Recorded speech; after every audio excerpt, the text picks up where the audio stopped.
오늘은 그리스도인의 모습 9번째 설교의 시간입니다.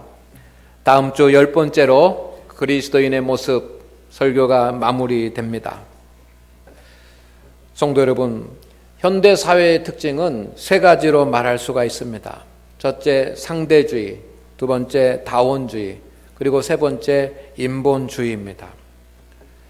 우리가 하나님의 말씀을 전하고 복음을 증거하려면 우리는 현대인들이 어떤 가치를 가지고 살아가는지, 그리고 어떤 생각을 가지고 살아가는지를 알아야 합니다.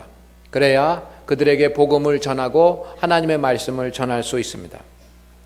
현대인의 특징은 상대주의입니다. 절대적인 진리를 믿지 않습니다. 절대적인 진리는 없다고 확신을 합니다. 자기가 믿는 것이 진리라고 생각들을 합니다. 그것이 옳은 것인지 그른 것인지 보다는 자기가 믿는 것이 진리라고 그렇게 판단합니다.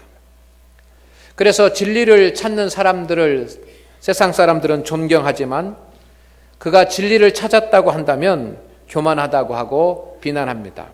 왜냐하면 절대적인 진리란 있을 수 없다라고 생각하기 때문입니다. 세상의 사람들은 그런 생각을 가지고 있습니다. 절대적인 진리라는 것은 없다. 그런 생각을 가지고 있는 사람들에게 기독교는 절대적인 진리가 있다라고 가르치는 것입니다. 오직 하나님만이 유일신이라고 가르칩니다. 그렇기 때문에 세상 사람들은 그것을 잘 받아들이지 못합니다. 쉽게 받아들이려고 하지 않습니다. 왜? 진리가 여러 가지인데 왜 기독교에서는 오직 복음만이 진리고 하나님만이 유일하신 신이라고 그렇게 말하는지 받아들이려고 하지 않습니다. 두 번째, 현대인의 특징은 다원주의입니다. 모든 종교를 인정을 합니다. 그래서 각 종교를 서로 존중해야 된다고 합니다. 모든 종교, 어떤 종교를 믿든지 그 종교를 잘 믿으면 거기에 구원이 있다라고 그렇게 합니다. 그렇게 말하는 사람이 뛰어난 사람이고, 그렇게 말하는 사람이 지혜 있는 사람이고, 그렇게 말하는 사람이 현대적인 사람이라고 합니다. 그러나 기독교는 반대로 이야기합니다. 구원은 어떤 종교에도 있는 것이 아니라 구원은 오직 기독교에만 있다. 오직 복음에만 있다. 이렇게 전합니다. 그렇기 때문에 세상 사람들은 이것을 쉽게 받아들이려고 하지 않습니다. 인정하려고 하지 않습니다. 교회가 전하고 우리 성도들이 전하는 그 복음을 쉽게 받아들이지 못합니다. 어떻게 불교에도 구원이 있고 회교에도 구원이 있지 기독교에만 구원이 있다라고 주장하느니 당신들은 편협한 사람들이라고 그렇게 말합니다. 현대인의 특징 세 번째는 인본주의입니다. 모든 것이 인간의 이익 중심에 맞춰져 있습니다. 인간의 편리와 인간의 유익에 맞춰져 있습니다. 자신의 이익을 위해서 살아갑니다. 그런데 자신의 이익이 아니라 하나님께 헌신하고 하나님께 충성해야 된다라고 하는 말씀을 쉽게 받아들이지 못하는 것입니다. 그래서 전도하기가 어렵습니다. 이런 시대에 우리가 하나님의 말씀을 전해야 되고 복음을 전파해야지만 합니다. 그런데 어떻게 이런 시대에 복음을 전할 수 있겠습니까? 실제로 사람의 힘으로 하기 어렵습니다. 이 세상 사람들에게 복음을 믿게 하는 일은 사람의 힘으로는 불가능한 일입니다. 그래서 시대가 발전하면서 교인이 점점 줄어들고 있습니다. 구원받기 위하여 회개하고 돌아오는 회심자가 적습니다. 사람의 힘으로 복음을 전하는 것이 어렵습니다. 그러나 성도 여러분, 그렇다고 한다면 안 됩니까? 안 되는 것입니까? 아닙니다. 하나님의 능력으로 가능한 줄로 믿습니다. 하나님의 능력으로만 가능한 것입니다. 그렇다고 한다면 우리 성도들이 어떻게 해야 됩니까? 하나님의 말씀을 땅끝까지 이르러 증거하는 것이 우리 모두의 사명인데 전도하기가 어렵습니다. 그러면 우리는 어떻게 해야만 됩니까? 우리 그리스도인의 과제는 철저히 참된 그리스도인의 모습을 갖추는 것입니다. 따라하겠습니다. 철저히 참된 그리스도인의 모습을 갖추어야 한다. 성도 여러분, 성도가 그리스도인의 모습을 갖추지 않으면 세상 사람들이 우습게 생각합니다. 우리가 그리스도인의 모습을 보이지 않으면, 우리가 그리스도인의 모습을 나타내지 않으면 세상 사람들이 우리를 너무나도 하찮게 생각을 합니다.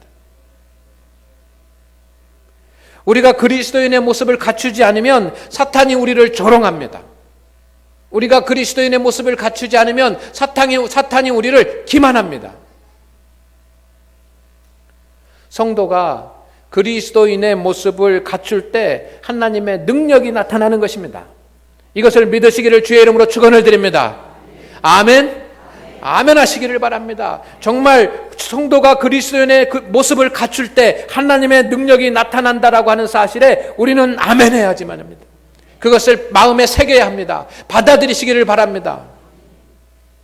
특히 우리 성도들을 성도라고 부르는 이유를 알아야 됩니다. 거룩할 성자를 씁니다. 성도는 세상과 구별이 되는 거룩한 사람이 되어야 됩니다. 믿습니까? 성도는 그 이름에 합당하게 세상 사람들과 세상과는 구별이 되는 거룩한 사람이 되어야 됩니다. 성도가 거룩한 모습을 갖추면 세상이 상대주의가 되든 세상이 다원주의가 되든 세상이 인본주의가 되든 복음이 전해질 줄로 믿습니다. 하나님의 나라가 이루어지는 것입니다. 세상이 아무리 악하고 세상이 아무리 죄 가운데 있다고 할지라도 그리스도인들이 거룩한 모습을 갖추고 있으면 세상을 변화시킬 수 있습니다. 이것을 우리는 믿습니다. 거룩한 사람이 되는 것, 이것은 하나님의 뜻이고 하나님의 계획입니다. 오늘 레위기 11장 45절 말씀을 여러분 한번 잘 읽어보십시다.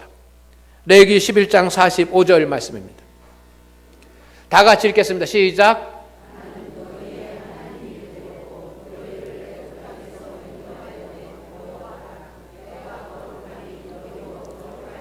아멘.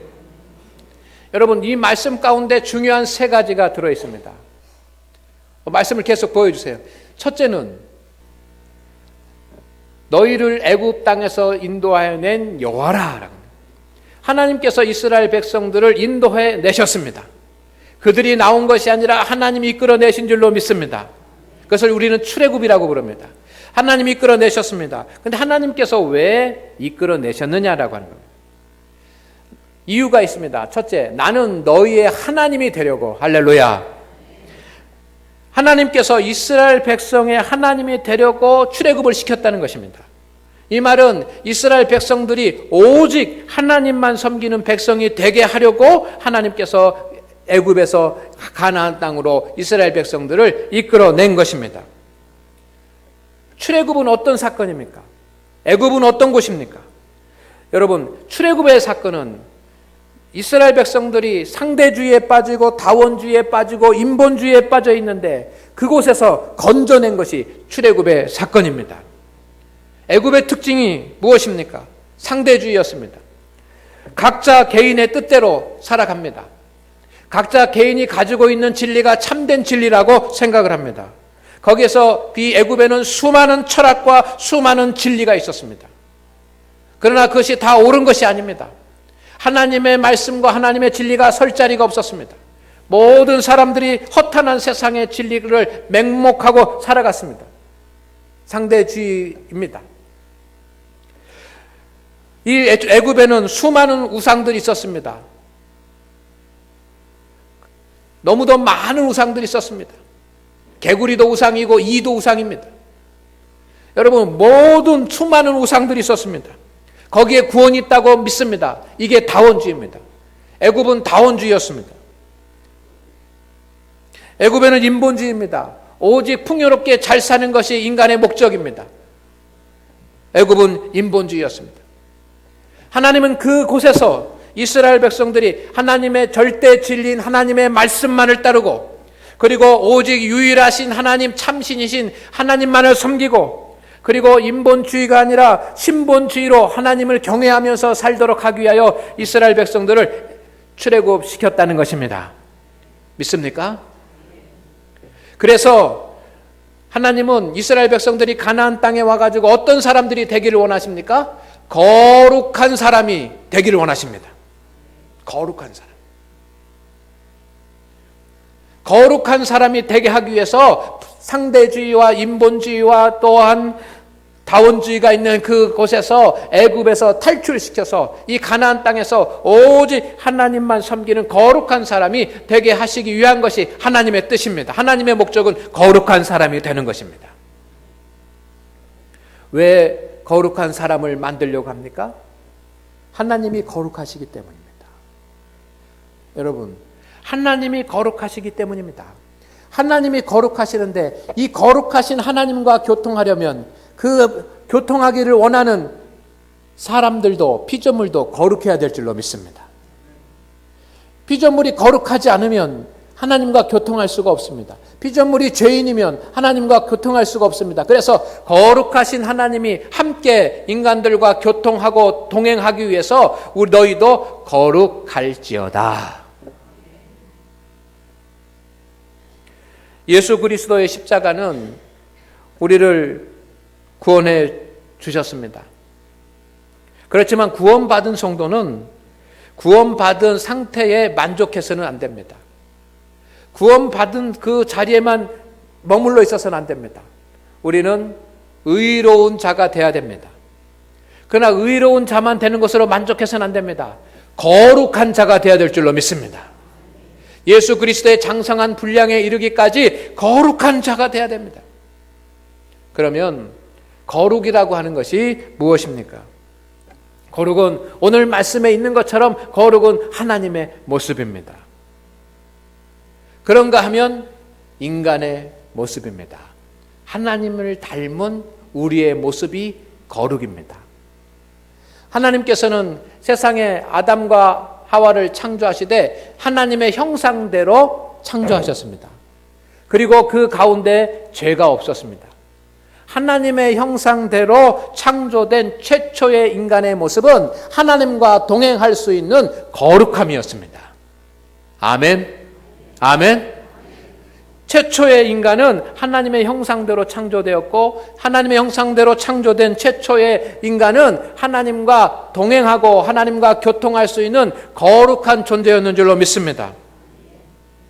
죄를 짓지 않는 아담의 모습이 거룩함이었습니다. 그런데 인간은 사탄의 꼬임으로 말미암아 범죄함으로 말미암아 거룩함을 잃어버렸습니다. 거룩한 자가 아니라 죄인이 되었습니다. 우리는 이 거룩함을, 잃어버린 거룩함을 회복해야 합니다. 저와 여러분 하나님의 형상대로 창조되었습니다.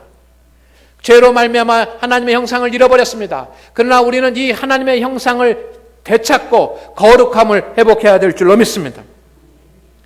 아담 이후에 거룩한 자는 노아입니다. 창세기 6장 9절 말씀에 보면 노아는 의인이요 당대의 완전한 자라. 그래서 그는 어떻게 됐습니까? 하나님과 동행했다. 하나님과 동행하던 그 모습이 누구와 닮았습니까? 아담과 닮았습니다. 에덴 동산에 아담과 닮았습니다. 당대의 완전한 자. 완전한 자라고 하는 말은 하나님의 형상을 온전히 간직하고 하나님의 형상을 온전히 나타내는 자라고 하는 뜻입니다. 그래서 거룩한 자라고 하는 뜻입니다. 거룩한 자에게 주어지는 하나님의 축복은 하나님과 동행이었습니다. 하나님과 깊은 만남입니다. 하나님과 깊은 교제입니다. 그래서 우리도 하나님 앞에 노아처럼 완전하고 하나님 앞에 거룩한 자가 되어야지만 합니다. 그래야 하나님과 깊은 교제를 나누고 하나님과 동행하면서 임마누엘의 삶을 살 수가 있는 것입니다. 거룩하신 하나님과 죄인과 손잡고 살 수가 없습니다. 우리가 거룩해져야 거룩한 하나님과 동행하면서 우리가 거룩해져야 하나님의 은혜를 입으면서 살 수가 있습니다. 믿으십니까? 그래서 신명기 18장 13절 말씀에 보면 이렇게 되어 있습니다. 다 같이 읽습니다. 시작. 아멘. 여러분, 이 완전하라고 하는 말은 거룩하라라고 하는 말씀입니다. 거룩한 자는 하나님의 형상이 그대로 나타나는 사람입니다. 거룩한 사람이 되기 위해서는 어떻게 해야 됩니까? 오늘 제가 그것을 말씀을 드리려고 합니다. 우리가 거룩한 사람이 되어야 되는데 우리가 거룩한 사람이 되기 위해서는 먼저 구별된 삶을 살기를 원합니다. 따라합니다. 구별된 삶을 살자. 거룩이 구별이다. 여러분, 거룩함은 구별되는 것입니다. 레위기 11장 44절 말씀 보시겠습니다. 여기 보니까 너희도 몸을 뭐하여? 구별하여 뭐하게? 거룩하게. 구별하는 자, 구별하여 거룩하게 하는 것입니다. 구별되는 삶이 거룩한 삶인 줄로 믿습니다. 거룩이라고 하는 것은 완전한 것이고 하나님 앞에 영광이 되는 것입니다. 그러나 거룩해지기 위해서는 먼저 구별이 돼야 되는 겁니다. 하나님의 형상이 나타나는 거룩한 사람이 되어서 하나님 앞에서 완전한 자가 되기 위해서는 우리는 먼저 구별할 줄 아는 사람이 되어야 합니다. 선한 것인지 악한 것인지 구별해야 선한 것을 따라갈 수가 있습니다. 하나님의 뜻인지 하나님의 뜻이 아닌지를 구별해야 하나님의 뜻을 따라갈 수가 있습니다. 오늘 하나님 앞에 예배하는 우리 성도 여러분, 우리가 거룩한 자 되기 위해서 구별할 줄 아는 지혜와 구별할 줄 아는 능력을 갖게 되기를 주의 이름으로 축원을 드립니다. 축원을 드립니다. 축원을 드립니다. 그래서 오늘 세 가지, 우리가 이 시대를 살아가면서 반드시 구별해야지만 되는 것, 반드시 구별해내야지만 되는 것, 세 가지를 말씀을 드리려고 합니다. 첫째는 이단으로부터 진리를 구별해야 합니다. 이단으로부터 진리를 구별해내야지만 합니다. 디모데전서 2장 15절 말씀에 이런 말씀이 있습니다. 너는 진리의 말씀을 옳게 분별하여 부끄러운 것이 없는 일꾼으로 인정된 자로 자신을 하나님 앞에 드리기를 힘쓰라. 디모데에게 주신 말씀입니다. 디모데에게 오늘 너는 진리의 말씀을 옳게 분별하여. 바울은 디모데가 감당해야 되는 사명이 많다고 생각을 했습니다. 그러나 그 중에 감당해야 되는 사명 중에 하나는 뭐냐면 성경을 바르게 해석하고 또 올바르게 해석해서 바른 해석과 올바르지 않은 해석을 구별해내는 것이 디모데의 사명이라고 생각을 했습니다. 당시에도 이단들이 많았습니다. 거짓 선지자들이 있었습니다. 잘못된 성경 해석들이 있었습니다. 이것을 평신도들이 구별해내기 어렵습니다. 오히려 그것을 들으면 귀에 솔깃합니다. 오늘도 마찬가지입니다. 여러분, 수많은 이단과 수많은 사이비들이 있습니다.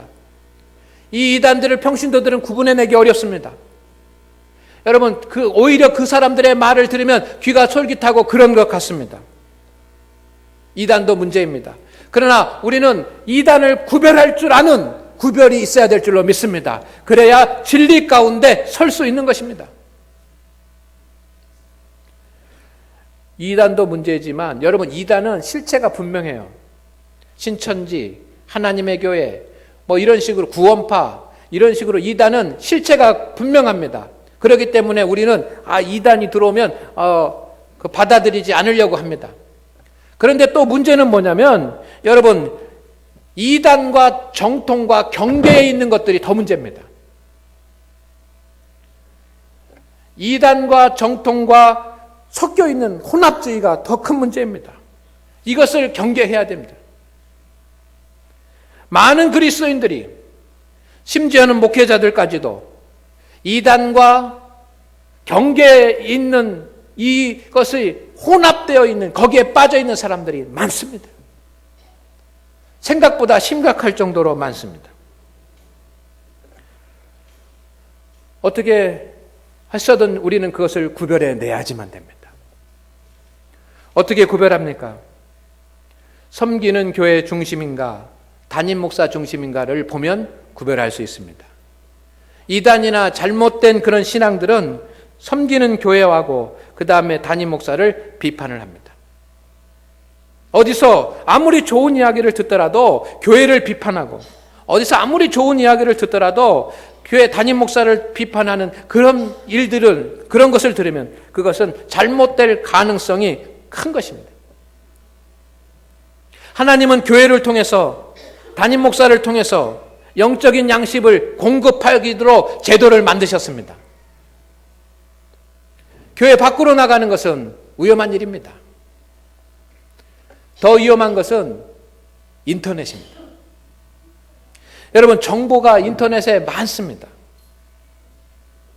그런데 이 정보가 인터넷에 많은데 그 많은 정보들 중에, 많은 기사들 중에 출처와 저자가 분명하지 않은 것들이 같이 있는 것이 큰 문제입니다. 진짜 정보와 가짜 정보가 섞여 있습니다. 그래서 전문가가 아니면 구분해내기가 어렵습니다. 이것이 사탄의 전략입니다. 여러분, 신천지라고만 한번 인터넷에 쳐보시기를 바랍니다. 그러면 신천지가 이단이고 나쁘다는 이야기도 있지만 그렇지 않다는 이야기도 수없이 나옵니다.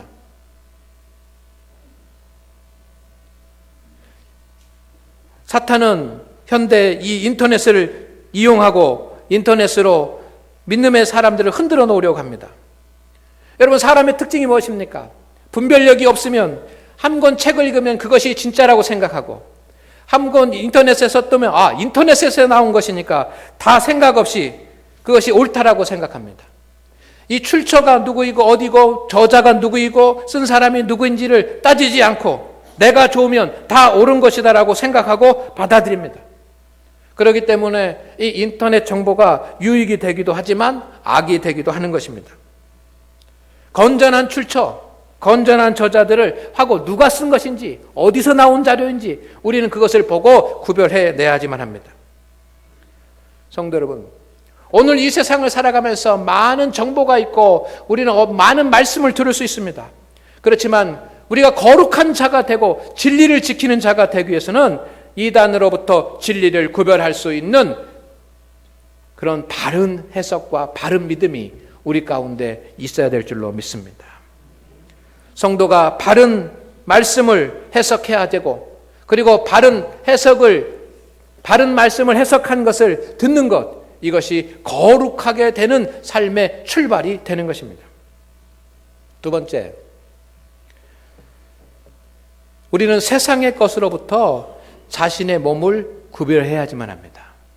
다른 것도 구별할 것이 많지만 세상으로부터 우리의 몸을 구별해내야지만 합니다. 민수기 6장 8절 말씀을 보시기를 바랍니다. 여기 보니까 자기의 몸을 구별하는 모든 날 동안 그는 여호와께 거룩한 자니라. 자기의 몸을 구별하는 날은 여호와 앞에서 거룩한 자라고 하는 뜻입니다. 오늘 말씀은 나실인에 대한 말씀입니다. 나실인은 하나님께 드려진 거룩한 사람입니다. 그들은 포도주를 먹었어도 안 되고 독주를 먹었어도 안 됩니다. 자기의 몸을 거룩하게 구별하기 위해서 포도주와 독주는 물론이고 포도주를 만드는 생포도나 또 독주를 만드는 건포도도 먹지 말아야지만 됩니다. 냄새도 맡지 말아야 됩니다. 이것이 몸의 구별입니다. 그 몸의 구별을 통해서 거룩한 몸이 되는 것입니다. 성도 여러분, 우리는 우리의 몸을 세상의 유혹으로부터 구별시켜야 할 줄로 믿습니다.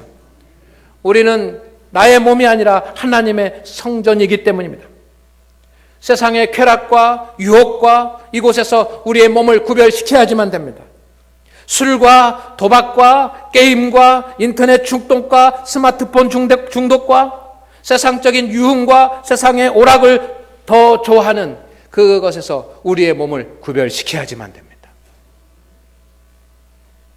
오늘 하나님 앞에 예배하는 우리 성도 여러분, 우리의 몸이 세상 가운데서 구별되어지는 곳에 하나님의 은혜도 있을 줄로 믿습니다. 그런가 하면 우리는 세상 사람들의 가치에서 우리 자신을 구별시켜야지만 됩니다. 여러분이 직장에 나가고 일터에 나가고 세상에 나가면 세상은 상대주의입니다. 모든 것이 다 진리입니다. 자기가 옳다고 생각하면 그것이 진리라고 말합니다. 그러나 우리 믿음의 사람은 거기에 휩쓸려서는 안 됩니다. 오직 하나님의 말씀만이 진리다라고 확실하게 선포할 수 있어야 될 줄로 믿습니다. 세상의 사람들은 절에 다녀도 구원을 얻고 또 알라신을 믿어도 구원을 얻고 그렇다고 생각을 합니다. 그러나 우리는 거기에 휩싸이면 안 됩니다. 우리는 오직 교회만이, 오직 하나님에게만이, 오직 하나님 예수 그리스도에게만이 구원이 있다라고 하는 사실을 믿고 우리를 그들로부터 구별해내야지만 됩니다. 세상 사람들은 물질주의에 빠져 있습니다. 기복주의에 빠져 있습니다. 인본주의입니다. 그러나 우리 믿음의 사람은 하나님을 위하여 영광 돌리고 주께 헌신하고 주께 충성하는 그런 삶으로 우리의 삶을 구별해 내야 될 줄로 믿습니다. 이것이 우리가 해야 될 일입니다. 세 번째, 마지막으로 우리는 헛된 믿음에서 참 믿음을 구별해야 합니다. 야고보서 2장 20절 말씀 이렇게 되어 있습니다. 다 같이 읽어보겠습니다. 시작. 허탄한 사람아, 행함이 없는 믿음이 헛것인 줄을 알고자 하느냐. 참 믿음은 행함이 있는 믿음입니다. 참 믿음은 순종이 있는 믿음입니다. 얼마 전에 호서대 구약교수인 임태수 교수가 2017년 루터 종교개혁 500주년을 앞두고 세미나를 했습니다. 거기서 이런 이야기를 했습니다. 제1의 종교개혁은 믿음으로 의롭게 되는 것이었다. 그러나 이제 한국 땅에 제2의 종교개혁이 필요한데 제2의 종교개혁은 행함이 있는 믿음을 갖는 것이다. 순종하는 믿음을 갖는 것이다. 오늘 하나님 앞에 예배하는 우리 성도 여러분, 우리는 믿음 없는 사람처럼 행함 없이 그렇게 살아서는 안 됩니다. 믿음 없는 사람의 모습은 세 가지입니다. 첫째는 연약한 믿음이에요. 시험이 오고 실족하면 흔들리고 넘어지는 연약한 믿음이에요. 두 번째는 형식적인 믿음이에요. 외적으로만 그리스도인이에요. 형식적인 믿음이에요. 세 번째는 행함이 없는 믿음이에요. 행함이 없는. 이게 믿음 없는 사람의 모습입니다. 믿음 없는 사람은 믿음이 연약합니다. 믿음이 형식적입니다. 행함이 없습니다. 그러나 우리는 쭉정이에서 알곡을 구별해내는 것처럼 우리의 믿음은 구별되어야 될 줄로 믿습니다. 이제 더 이상 연약한 믿음이 아니라 성숙된 믿음으로 구별되어야지만 됩니다. 형식적인 믿음이 아니라 깊고 진실한 믿음으로 구별되어야지만 됩니다. 행함이 없는 그런 믿음이 아니라 순종의 믿음으로 구별되어야 될 줄로 믿습니다. 성도 여러분, 쭉정이가 아니라 알곡의 성도들이 되기를 주의 이름으로 축원을 드립니다. 행함이 있는 믿음으로 구별하는 것, 순종의 믿음으로 구별하는 것, 이것이 거룩함을 향한 발걸음입니다. 거룩한 그리스도인이 되십시다. 거기에 거룩한 그리스도인이 될 때 하나님의 형상이 나타나는 것입니다. 그리고 하나님의 형상이 나타나는 완전한 자가 될 때 우리에게 주어지는 영적인 유익은 하나님과 동행하는 것입니다. 아담의 동산에서 그렇게 했던 것처럼, 노아가 그렇게 했던 것처럼 하나님과 깊은 만남을 가지면서, 깊은 영적인 교제를 가지면서 그렇게 믿음의 삶을 살아갈 수가 있습니다. 그리스도의 모습, 거룩한 사람입니다. 오늘 말씀드린 세 가지, 여러분, 거짓 진리와 이단으로부터 진리를 구별합시다. 세상의 것으로부터 우리의 몸을 구별합시다. 헛된 믿음에서 참된 믿음을 구별합시다. 그러므로 하나님 앞에 거룩한 자 되기를 주의 이름으로 축원을 드립니다. 축원을 드립니다. 하나님 아버지, 오늘 우리 가운데 함께 하사 거룩한 성도가 되게 하여 주시옵소서. 세상의 허탄한 이단의 진리 가운데서 참된 진리를 구별할 수 있는 삶을 살게 하옵소서. 세상의 유혹과 세상의 쾌락과 세상에 중독되는 모든 세상의 즐거움으로부터 우리의 몸을 구별하는 삶을 살게 하옵소서. 순종이 없는 헛된 믿음에서 순종하는 참 믿음으로 구별되어지게 하여 주옵소서. 예수님의 이름으로 기도드리옵나이다. 아멘.